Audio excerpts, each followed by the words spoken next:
હાલ વિરાટ કોહલીને લઈને ખૂબ જ દુઃખદ સમાચાર સામે આવી રહ્યા છે। ભારત અને ઓસ્ટ્રેલિયા વચ્ચે બોર્ડર ગાવસ્કર ટ્રોફીની ચોથી ટેસ્ટ મેચમાં ભારતીય ક્રિકેટ વિરાટ કોહલીની અને કંગારુ ઓપનર સેમ કોન્સ્ટાસ વચ્ચે અથડામણ ચર્ચાસ્પદ બની હતી અને બંને ખેલાડીઓ વચ્ચે વિવાદ વધતા ઓસ્ટ્રેલિયાના બેટર ઉસ્માન ખ્વાજા અને એમ્પાયર માઇકલ ગફેએ દખલગીરી કરી બંનેને શાંત પાડ્યા હતા।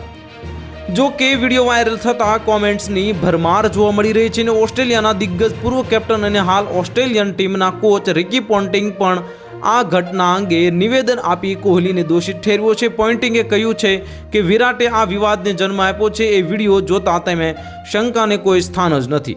રિકી પોન્ટિંગના આ નિવેદનથી સોશિયલ મીડિયા પર યુઝર ભારતની તરફેણમાં કમેન્ટ્સ કરી રહ્યા છે।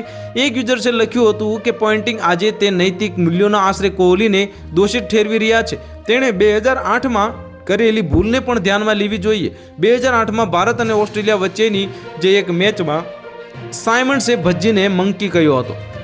બાદમાં હરભજન પર પ્રતિબંધ પણ લાદવામાં આવ્યો હતો અને જો કે ભારતીય ટીમ દ્વારા વિરોધ કરાતા તેમજ મેચ ટૂરને અધવચ્ચે જ છોડીને જવાની ધમકી આપતા ભજ્જી પર લગાવેલા આરોપો દૂર કરાયા હતા અને આ સમયે આ જ સિરીઝમાં પોન્ટિંગે ફિલ્ડ એમ્પાયર પર પોતાના નિર્ણય થોપવાનું દબાણ કર્યું હતું। તો હાલ માટે આટલું જ। મળીશું નવી અપડેટ સાથે। જો તમને અમારા વિડીયો પસંદ આવતા હોય તો વિડીયોને લાઇક કરી દેજો, ચેનલને સબસ્ક્રાઇબ કરી બાજુમાં આવેલા બેલ આઇકનને દબાવી દો જેથી તમને આવા સમાચારની અપડેટ મળતી રહે।